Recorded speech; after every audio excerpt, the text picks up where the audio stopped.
All right, hello everybody, welcome. We have on the call now Miss Markelle Cullom, who has had a tremendous run at getting started here with Family First Life.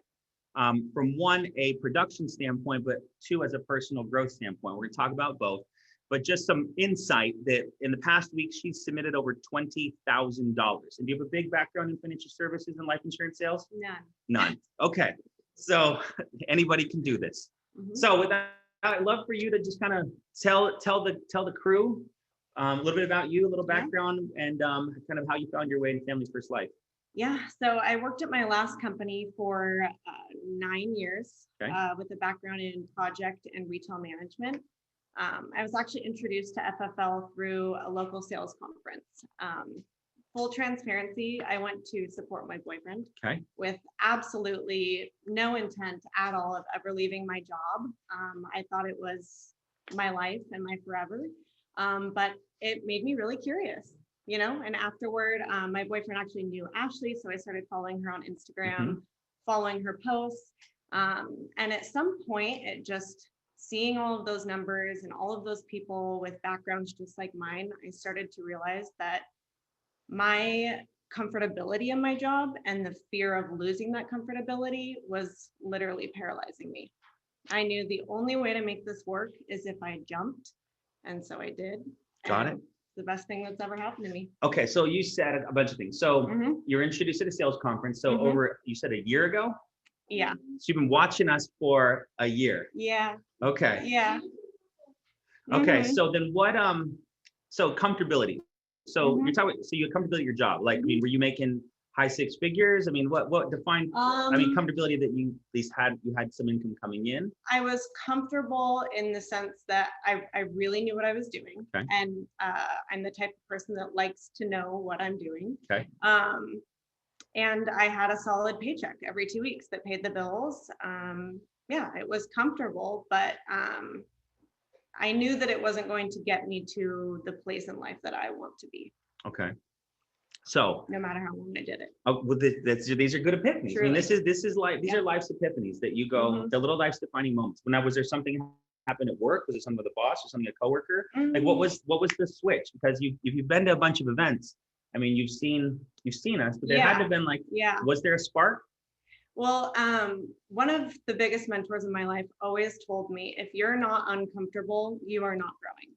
And I got to a place in my last job where I felt like I had all the answers. And that's just not me. Okay. It's not me. I like that. And I dove right in. And I'll tell you, I was really uncomfortable for probably 2 months. Ashley, I called her after my first appointment. I was in tears. I sold it.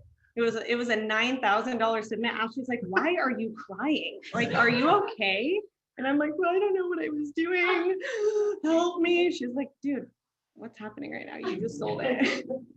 So yeah, super uncomfortable, but I'm glad I pushed through it. Okay. So did you stay working there for a little bit while you started with us, or was it cold turkey? Like, how did you decide to take the leap? No, I had to put in my 2 weeks. I just had to do it because I knew, like, especially financially, like, I'm going to figure out how to make this work if I just do it. Okay. I want more. So I want more in that period of time, because there's hundreds of people that are watching and are going to watch that are trying to decide when is what was your moment, or what could be my moment that's going to tell me that to get, like, where did you see a training? Did you see the people? Like what kind of was all of a sudden that this could work for me? Okay, my real moment was there we go. Well, all these things are going through my head. That's good. Right? We're having fun. In that like month that I was just like really weighing. My boyfriend started, Michael Jones, and he came home from his first appointment, and he's like, I just made $2,000. I was like, shut up. No, you didn't. He's like, no, for real, I did. I'm like, that's what I make in 2 weeks, working 75 hours a week, worrying about a team of 30 other humans. Like, what? And he just made it in an hour. And I was like, I'm putting my 2 weeks in. There you go. There you go.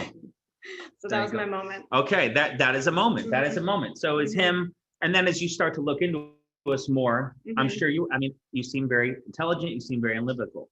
you also seem like you lead people. So you got to you can't just make quick, brash decisions. You make hardcore, educated decisions. Now, did you research us a lot before you, put in the 2 weeks? Because you've been at your job for how long? 9 years. So yeah, did you do a little bit of research? Kind of, what did you look into us? I looked into it. A lot of social media, and the sales conference was very telling. Like, I didn't get any weird feelings. Like, I trust my intuition.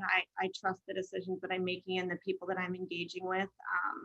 And everything that I saw, nothing really made me feel weird, so I just went with it. Okay.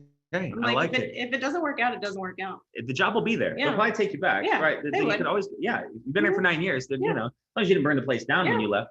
No, I didn't. Okay. No. Okay, cool. So now you're here. Now, what month is this? Let's date the timestamp some stuff. Okay, so officially, I think I started like the end of November, but I was working super part-time. I didn't really start running full-time until January. Okay. Did you go to convention? How was that? Yeah, it was great. It's awesome. Okay. So full-time in January. So you quit end of October. Okay. No, November. Okay. And now here we are in February, and you're submitting now 10 plus a week, 20 a week sometimes, and let's talk about, let's go over some leads. What kind of leads you write?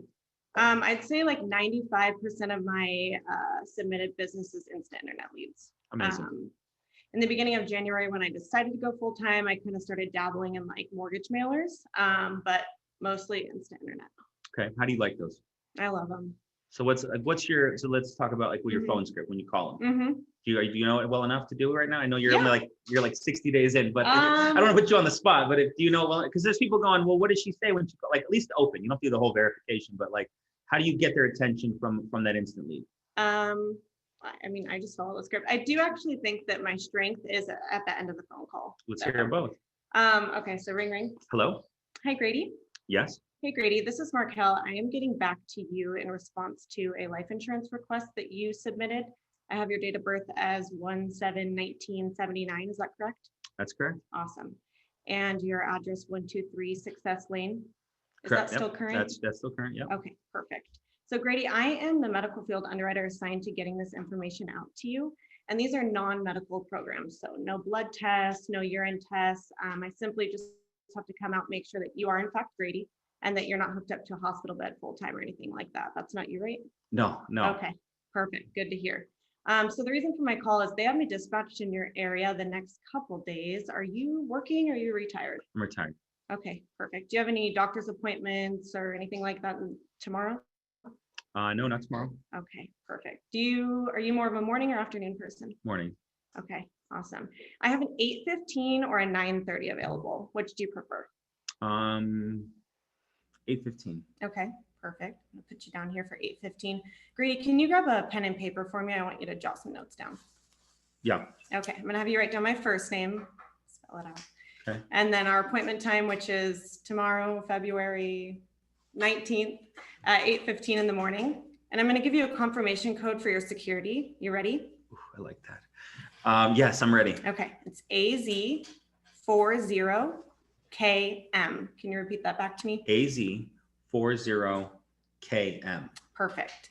I'll have you off the phone in just a couple minutes. I do have a few questions for you. Do I need a gate code to get to you? No. Okay, perfect. And what color is your house so I can easily identify it? It's just brown. Okay, brown, perfect. And do you want me parking in a driveway or on the street? Wait, you're coming to the house? I am. Oh, why is that? So like I said earlier, I just need to verify that you are in fact Grady and that you're not hooked up to oxygen 24/7 or anything crazy like that. It takes about 15 minutes. Okay, that's fine. Okay, perfect. So 8:15, and do you want me parking on the street or in the driveway? Street's fine. Okay, awesome. And I am seeing a lot of families tomorrow, Grady. My morning's starting at 6:15. So is there any reason that you wouldn't be home tomorrow 8:15? No. Okay, perfect. Well, give me about a 15-20 minute window on either side of that time in case I'm running late from my last appointment. If I'm any later than 30 minutes, I will call you, but otherwise I look forward to helping you out tomorrow. Okay, all right, sounds good.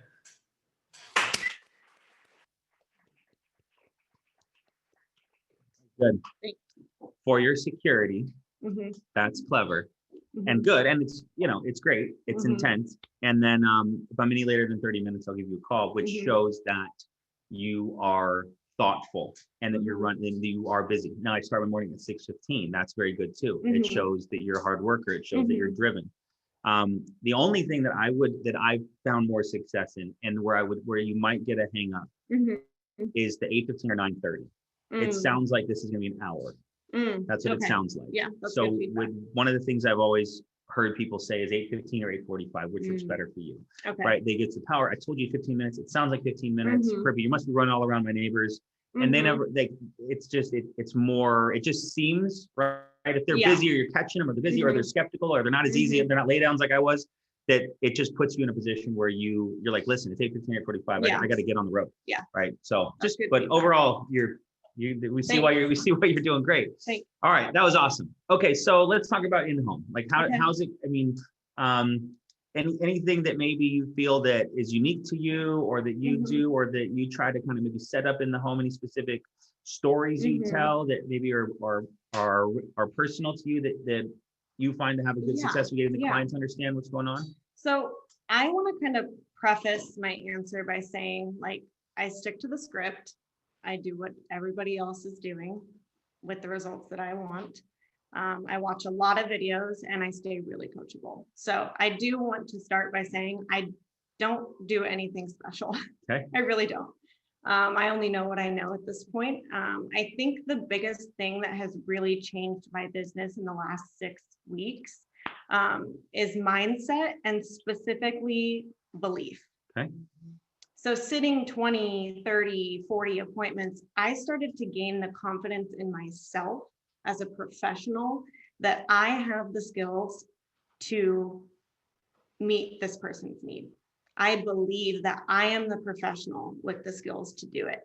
And then you're sitting in so many homes, and you're seeing all of these different situations, and all of these unique needs, and you start to realize and really see the value of what you're doing. So I think with those two things, the belief and the confidence allows me to now go in and assume every single booked appointment that I make. Like, you are not going to fill out a form, take my phone call, invite me to your house for me to give you a quote. Like, we're not doing that. I believe as soon as I book an appointment and I get to that person's home, that client has chosen me as the professional to meet their needs, and that I will be the last insurance agent that they sit with. You have to believe that.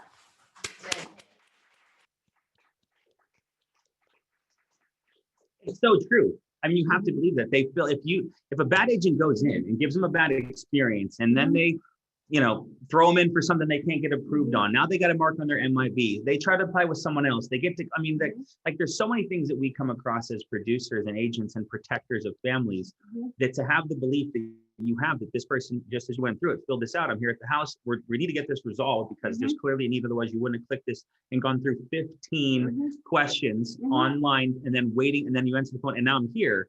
We need to get this resolved. So what are some things like, so let's do, like, client says, okay, perfect. Thank you, Markelle, but we really need to think about it. I think I truly don't get a lot of that. Okay. I do set it up really well in the beginning by telling them exactly what we're doing and exactly what I'm here for. So I've heard it in tons and tons of videos, like letting them know that the 3 goals, and the last goal being we're going to submit an application today. Okay, how do you say that? I say, like, the intro, and then I have 3 goals today, Grady. I want to find you something that you medically qualify for, something that is affordable and sustainable for you. And we're going to make sure that we submit an application to the carrier to make sure that you do get approved. So if I get that objection in the end, I'll kind of reiterate, like, that's, we talked about this in the beginning. I don't make the decisions, unfortunately. So we have to submit to the carrier to see if you're even approved.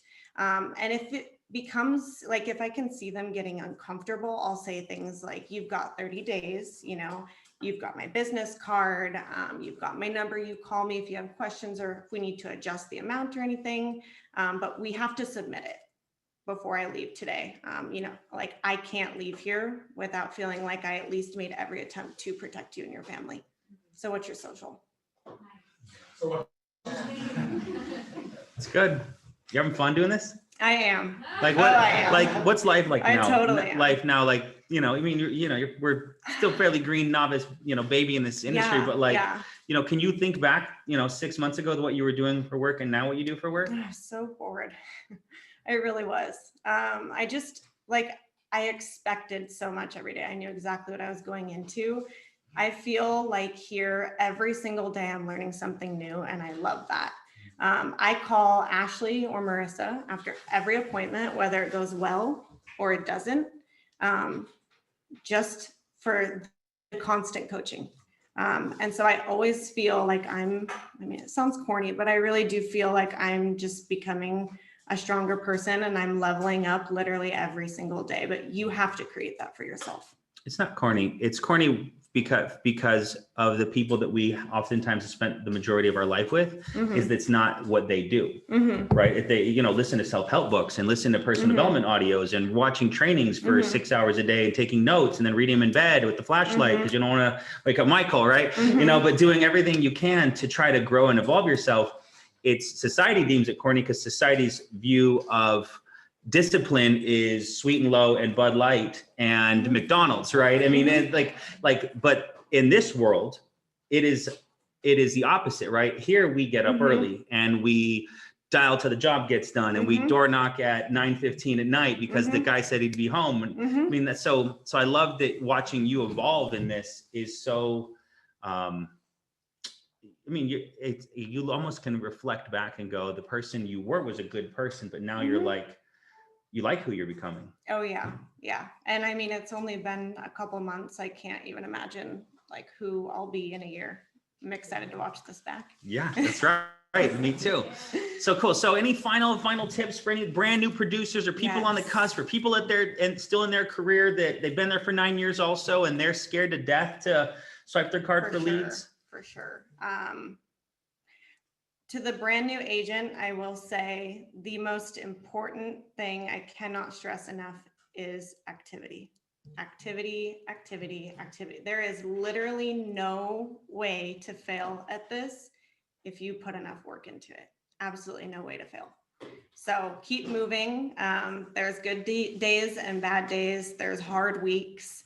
I started my first week, I only had $200 to spend on leads. And so I was going to make some money off those $200. What'd you do? What did you do? I submitted a little over 9,000. Okay. So hold on. Awesome. What did you buy?